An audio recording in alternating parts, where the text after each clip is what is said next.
یمنی حوثی باغیوں نے آج پھر متحدہ عرب امارات کے اوپر حملہ کر دیا ہے، اور حملہ ایسے وقت کے اندر کیا ہے جب اسرائیلی صدر جن کا نام ایسک ہردوگ ہے وہ امارات کے پہلے دورے پر پہنچے ہیں۔ ناظرین گرامی، یہ بہت بڑی ڈیولپمنٹ ہے۔ اس مہینے انہوں نے 3 بڑے بیلسٹک میزائل داغے ہیں۔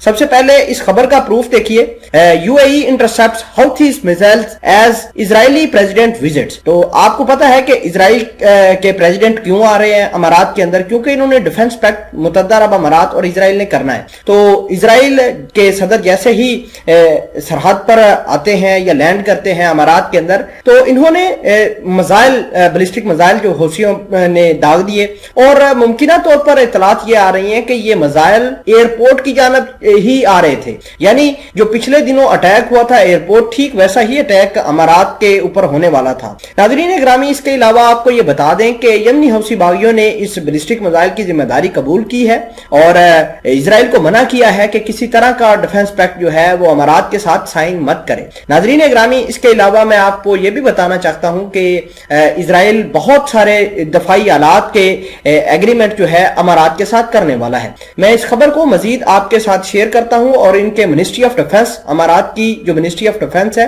اس کی کچھ ٹویٹس بھی آپ کو دکھاتا ہوں تاکہ آپ کو معلوم ہو سکے کہ معاملات کس طرف جا رہے ہیں اور کتنے گریو ہوتے چلے جا رہے ہیں۔ دیکھیے کہ امارات جو ہے آج کل کافی پریشان ہے۔ اس کی وجہ یہ ہے کہ ان کی اکانومی اور ان کا ٹورزم سب کچھ برباد ہو گیا ہے۔ ان کی ڈیفنس منسٹری کی جانب سے حملوں کے بعد یہ آیا ہے ایک ٹویٹ، وہ آپ اپنی سکرین پر دیکھیے، جس کے اندر لکھا ہے The Ministry of Defense announces the interception and destruction of ballistic missile launched toward the UAE۔ تو آپ کو پتا ہے کہ آج جو اسرائیلی صدر ہیں وہ پہنچے ہیں امارات کے اندر، اور اس کے فوراً بعد یہ حملے ہونا شروع ہو گئے ہیں، اور حوثی باغیوں نے یہ کہا ہے کہ ہم نے ایک پورا فل فلیج پلان بنایا ہوا ہے امارات کو ہٹ کرنے کے لیے، کیونکہ امارات اور سعودی عربیہ نے ہمارے ملک یمن کو تباہ و برباد کر دیا ہے۔ ناظرین گرامی، ساتھ ہی حوثی باغیوں نے یہ دھمکی دی ہے کہ آئندہ کے بعد امارات کا کوئی بھی جہاز ریڈ سی کے اندر گزرا تو ہم اس کو ہٹ کریں گے۔ اب سوال یہ پیدا ہوتا ہے کہ انٹرنیشنل جو لوگ ہیں وہ یمنی حوثی باغیوں کے بارے میں کیوں نہیں کچھ کہتے؟ یعنی امریکہ ہے، اس کو پتا بھی ہے کہ امارات کے اندر امریکہ کی فوج بھی موجود ہے، وہاں پر امریکہ کے انٹرسٹ بھی امارات کے اندر موجود ہیں، سعودی عربیہ کے اندر امریکہ کے انٹرسٹ موجود ہیں، لیکن پھر بھی یمنی حوثی باغیوں کے بارے میں امریکہ کچھ کیوں نہیں کہتا؟ تو دیکھیے کہ امریکہ پیچھے بیٹھ کر تماشا دیکھ رہا ہے، اور کچھ اس کے علاوہ اتنا بڑا سچ ہے نہیں معاملہ۔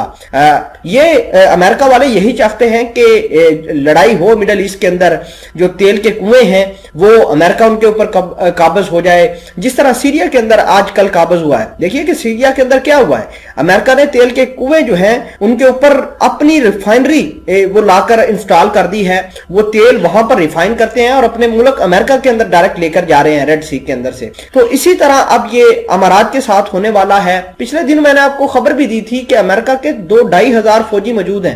امارات کی ایک بیس ہے جس کا نام الدفرا بیس ہے، وہاں پر امریکہ نے وہاں پر لیتھل ہتھیار بھی تعینات کیے ہیں، لیکن پھر بھی امارات کے اوپر اٹیک ہو رہے ہیں۔ مزے کی بات یہ ہے کہ جب اسرائیلی صدر آئے ہیں تو اس کے فوراً بعد اٹیک ہوئے ہیں، اور اطلاعات یہ آ رہی ہیں کہ انہوں نے اسرائیلی صدر کو ڈرانے دھمکانے کے لیے یہ میزائل فائر کیے تھے، اور یہ میزائل اسی طرح ایئرپورٹ پر آ رہے تھے جس طرح 17 جنوری کو آئے تھے۔ 17 جنوری کو جب ایئرپورٹ پر اٹیک ہوا تھا تو 3 لوگ مارے گئے تھے، ایک پاکستانی بھی تھا، 2 انڈین تھے، وہ اپنی جانوں سے ہاتھ دھو بیٹھے۔ تو یہ معاملات ہیں مڈل ایسٹ کے اندر، اور مڈل ایسٹ کو چاہیے کہ وہ اپنے معاملات خود سلجھائے۔ اسرائیل اور اس طرح کے اگر ممالک آئیں گے تو یہ اپنے انٹرسٹ سب سے پہلے رکھیں گے، پھر یہ امارات کے بارے میں سوچیں گے، یمن کے بارے میں سوچیں گے، سعودی عربیہ کے بارے میں سوچیں گے۔ تو سب سے بہترین حل یہ ہے کہ کوئی تھرڈ پارٹی انوالو کر کے، جیسے کہ قطر ہو سکتی ہے، جیسے کہ اور ملک ہو سکتے ہیں، کویت ہو سکتے ہیں، تو اس طرح کسی تھرڈ پارٹی کو انوالو کر کے یمن اور امارات، سعودی عربیہ